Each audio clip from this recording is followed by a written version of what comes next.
Hello mga higala.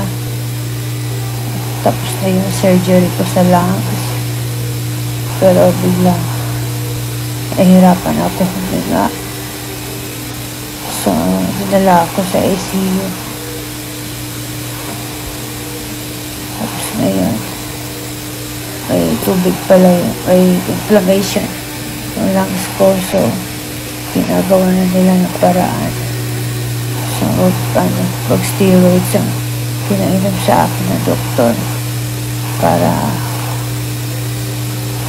sa inflammation. So, ngayon, pag-pray na ako, guys, please. Pag-pray na ako na matatapos ito pagsubok na ito.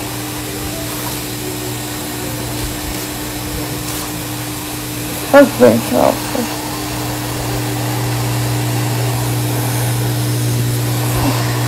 Mercy Sunot ng Aegis, pumanaw na sa edad na 48. Sa Pebrero 1 at 2, 2025 ay nakatagdang ganapin ang pre-Valentine concert na may titulong Halik sa Ulan ng Pinoy rock band ng Aegis. Pero hindi na kumpleto ang grupo dahil sa pagpanaw ng isa sa mga lead vocalist na si Mercy Sunot. Pumanaw si Mercy dahil sa cancer sa Stanford Hospital and Clinic sa San Francisco, California. Noong gabi ng November 17, 2024, November 18 ng umaga sa Pilipinas. Siya ay 48. Kinumpirma ng Aegis sa pamamagitan ng kanilang official Facebook page ang malungkot na balita. Nakasaad dito, "It is with heavy hearts that we share the news of the passing of Mercy, one of the beloved vocalists of Aegis band. She bravely fought her battle with cancer, but has now found peace and rest. Mercy's voice wasn't just a part of Aegis. It was a voice that brought comfort, joy, and strength to so many. She has touched countless lives, inspiring fans and lifting spirits with every song she sang.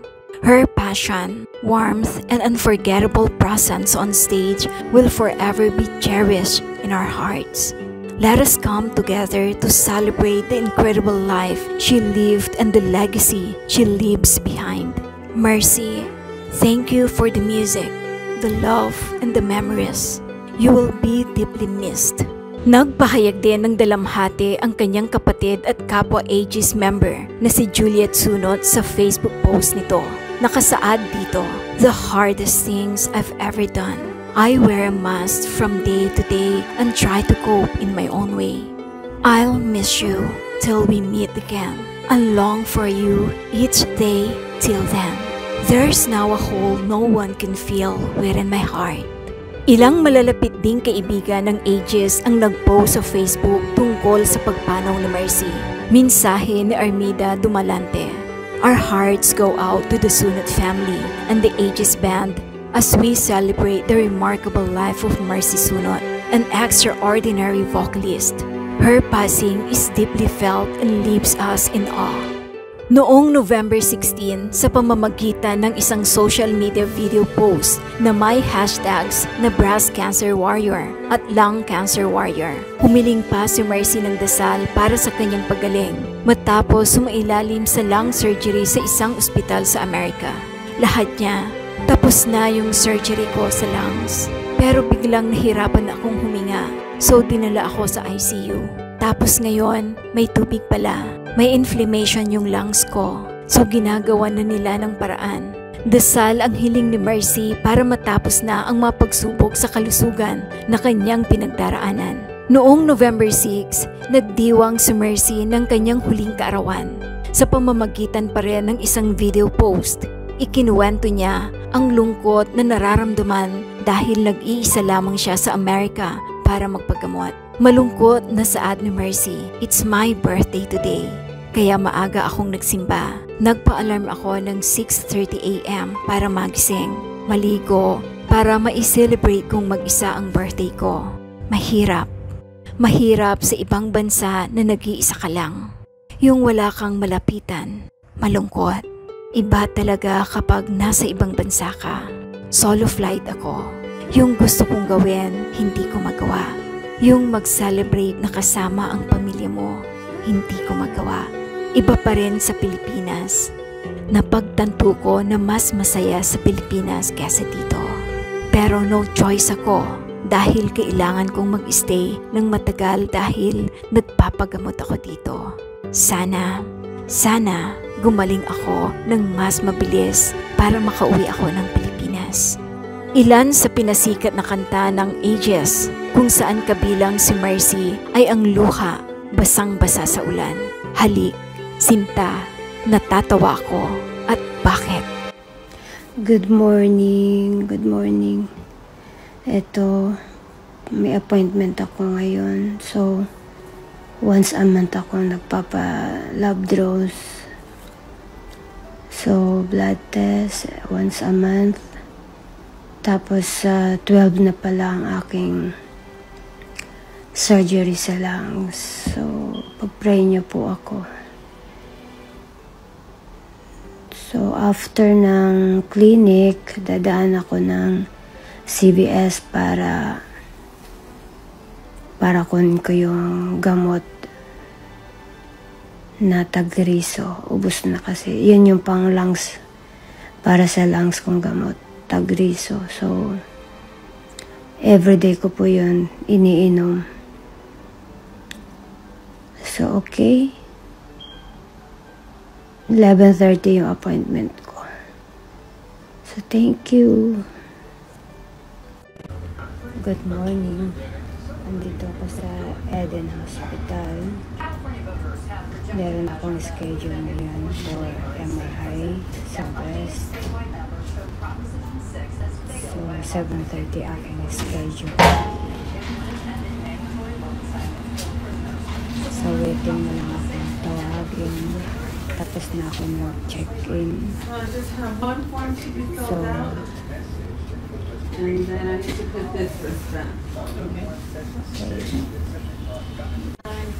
ayan, Diagnostic Imaging Center of Excellence.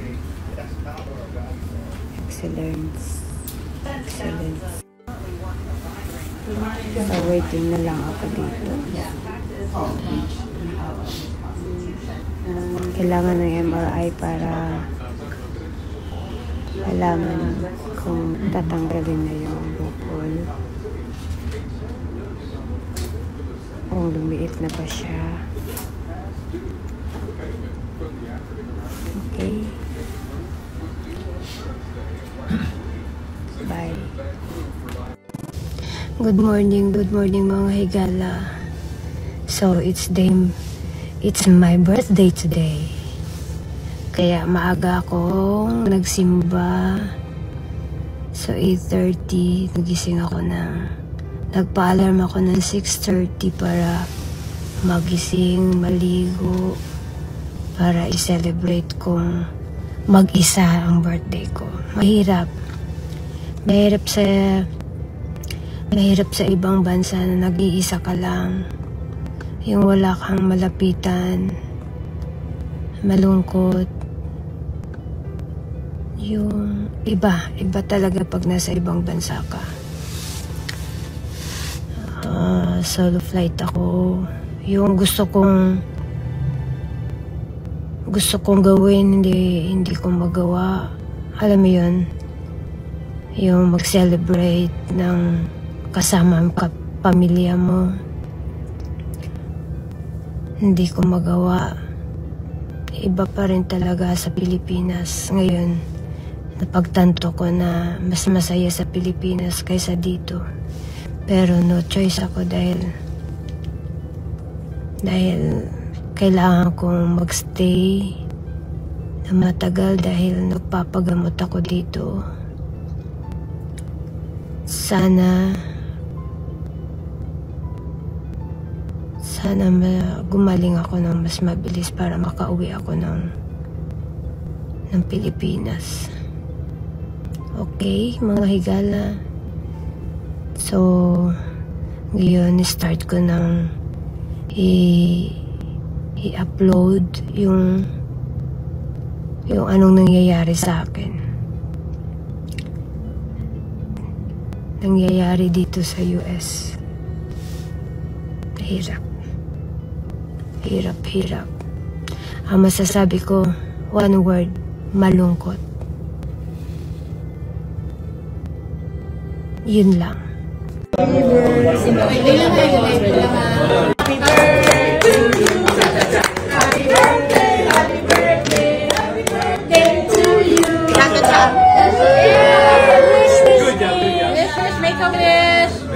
Make a wish. Yeah.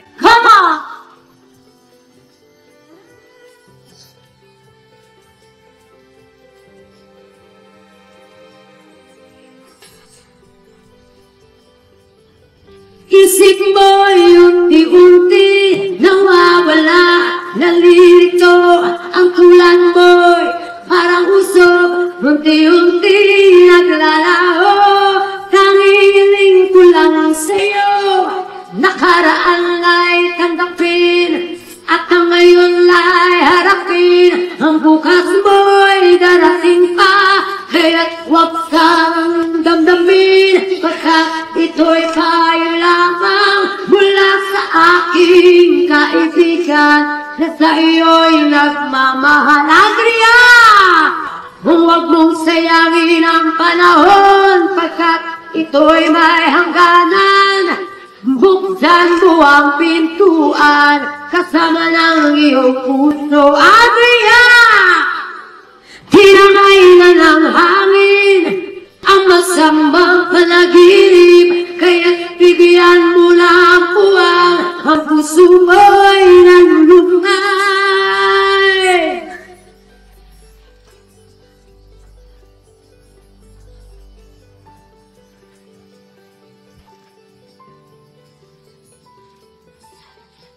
Wala na bang napapansin sa iyong mga kapaligiran?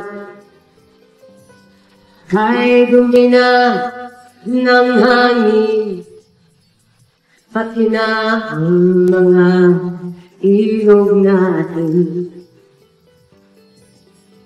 Hindi na masama ang pag-unlad, kundi nakasira ng kalikasan.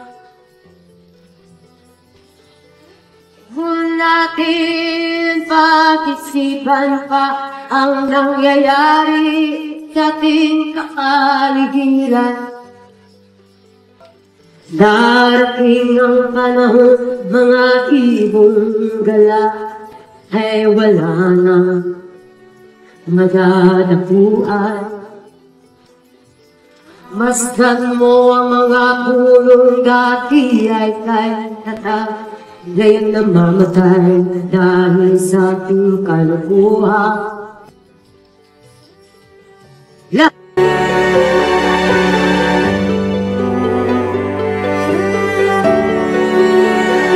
Mag-subscribe at i-click ang notification bell para sa mga susunod na video updates.